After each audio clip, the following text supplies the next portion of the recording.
వందే మాత్రం. నేను మీ జర్నలిస్ట్ నవత. పశ్చిమ గోదావరి జిల్లా ద్వారక తిరుమల శ్రీవారి కొండపై శనివారం ఓ మహిళ బైబుల్ చదవడం వివాదాస్పదమైంది. ఈ ఘటనలో సదరు మహిళతో పాటు ఆటో డ్రైవర్ మరో వ్యక్తిని దేవస్థానం సెక్యూరిటీ సిబ్బంది స్థానిక పోలీస్ స్టేషన్లో అప్పగించారు. తూర్పు గోదావరి జిల్లా కడియంపులంకకు చెందిన 8 మంది విజయవాడ కనకదుర్గమ్మ అమ్మవారిని దర్శించి అక్కడి నుంచి నేరుగా టాటా మ్యాజిక్ ఆటోలో సాయంత్రం ద్వారక తిరుమల కొండపైకి చేరుకున్నారు. అందులో 6 శ్రీవారి దర్శనం నిమిత్తం ఆలయంలోకి వెళ్లారు. అనంతరం డ్రైవర్ ఆటోను ప్రసాదాల కౌంటర్ల వద్ద పార్క్ చేశాడు. ఆటోలో ఓ మహిళ, మరో వ్యక్తి, ఆటో డ్రైవర్ ఉన్నారు.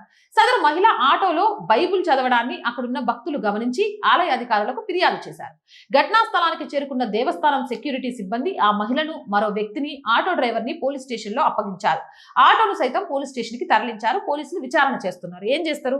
ఇంకోసారి బైబుల్ అట్లా చదవద్దు అని చెప్పి పంపిస్తారు. అంతే కదా. పవిత్ర పుణ్యక్షేత్రాలలో క్రైస్తవ ప్రచారం నిషేధం అని తెలిసినాక కూడా బైబుల్ పట్టుకుని పోయిందంటే ఎంత ధైర్యం ఉండాలి?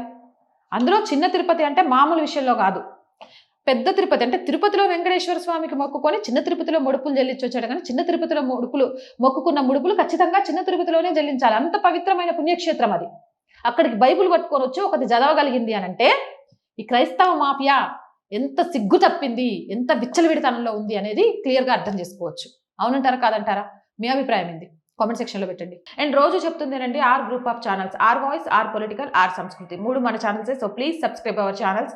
కంటెంట్ బాగుంది అనిపిస్తే లైక్ చేయండి, షేర్ చేయండి. ఆర్థికంగా సపోర్ట్ చేయాలి అనుకుంటే సబ్స్క్రిప్షన్ పక్కనే జాయిన్ అనే బటన్ ఉంటుంది. 1 to 5 లెవెల్స్ ఉంటాయి. ఏదో ఒక లెవెల్లో సపోర్ట్ చేయండి. లేదా స్క్రీన్ మీద గూగుల్ పే, ఫోన్ పేతో పాటు అకౌంట్ డీటెయిల్స్ ఉంటాయి. మీకు తోచిన సహాయాన్ని అందించవచ్చు. వ్యాపార ప్రకటనల కోసం 8328 500 576 నెంబర్ని సంప్రదించండి. జై హింద్, జై భారత్.